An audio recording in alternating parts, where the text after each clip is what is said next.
Hello, this is Dr. Huizinga, the Infidelity Coach. Today I want us to look at ways in which you can ease your pain in your own way when you discover that your spouse is having an affair. Now, the pain of infidelity can be devastating. Many people say to me it's worse than my spouse dying. There's no end, there's no finality, and I have no clue what's going to happen. It's all-consuming. Your thoughts, your feelings are consumed by this act and what might happen and what you're going to do about it. It strikes at your dreams and your hopes and your wishes. You thought you were going to have a particular kind of future, and now it's hugely at risk, and that can be terribly, terribly frightening.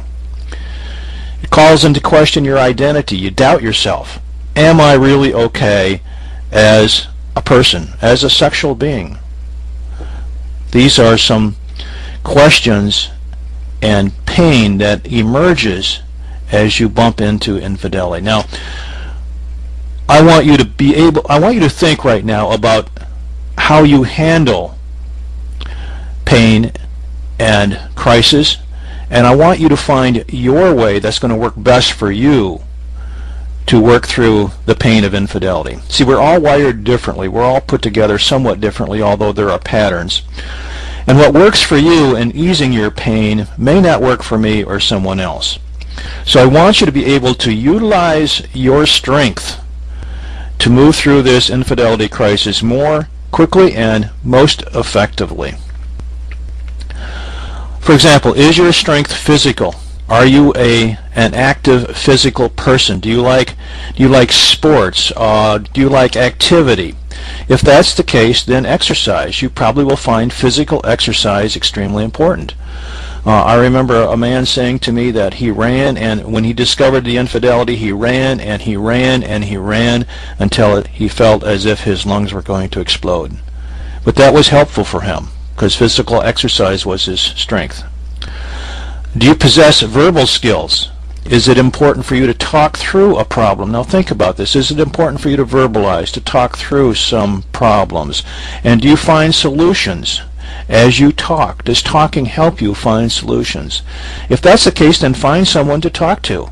Find someone that you trust or that you can set up an agreement with whereby you will just talk and talk your way through the pain and the agony. Here's another one. Do you scribble? Do you doodle? Do you find writing helpful? Have you ever kept a journal? Is reading a preferred manner of learning for you?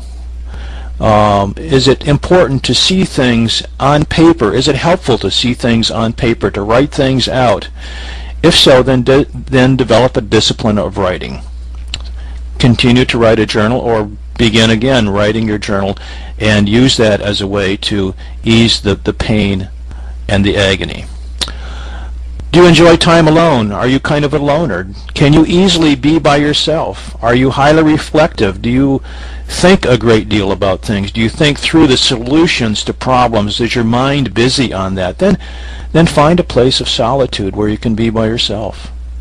Find your favorite tree, your favorite spot in nature, and spend some time by yourself frequently as a way to break through the pain and the agony. So take some time to consider what you do best to help yourself best and go with it. And what works for you, again, may not work for someone else, but please find what works for you.